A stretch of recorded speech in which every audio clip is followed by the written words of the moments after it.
Buongiorno a tutti, oggi continuiamo a parlare di cybersicurezza e in particolare ci soffermiamo sui cyberattacchi. Come la piattaforma IoT di Ingerint può prevenire i cyberattacchi e quindi limitare la superficie d'attacco?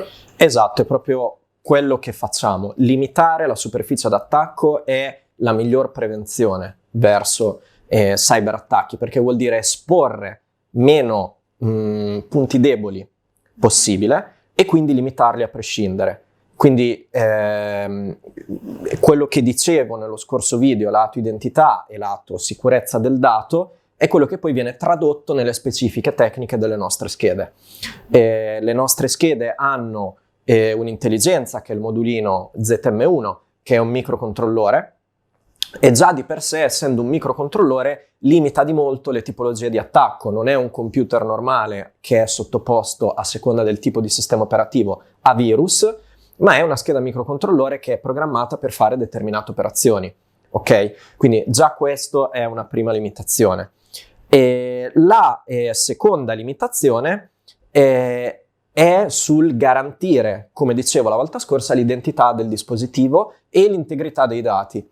Tutti i nostri microcontrollori hanno a bordo un criptoelemento, che è un elemento esterno alla nostra intelligenza, che contiene le chiavi private e i certificati con cui tutti i messaggi vengono criptati.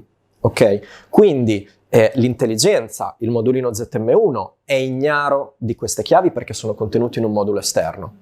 E questo già è un vantaggio, perché chiunque cercasse di accedere al modulino comunque non ha accesso alle nostre chiavi private, anche qualora sia in grado di accedere al modulino.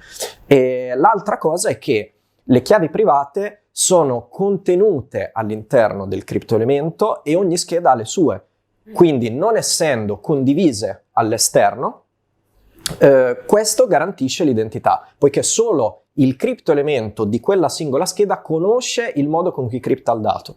Dopodiché sul nostro cloud sono presenti i certificati, le chiavi pubbliche per riuscire a tradurli. In questo modo tutto quello che le nostre schede comunicano al nostro cloud, noi siamo sicuri che provengano da quella specifica scheda e che i dati siano assolutamente coerenti. Quindi questo funziona con tutte le nostre schede? Assolutamente, perché il modulino ZM1 è attaccato, è l'intelligenza, il cervello, diciamo, di Zerint. Un'altra caratteristica delle nostre schede è che abbiamo schede di rete separate e quindi, per esempio, possiamo parlare con le macchine tramite la porta Ethernet, come si fa di solito con i PLC, e comunicare i dati via Wi-Fi. E questo avviene con due schede di rete completamente disaccoppiate.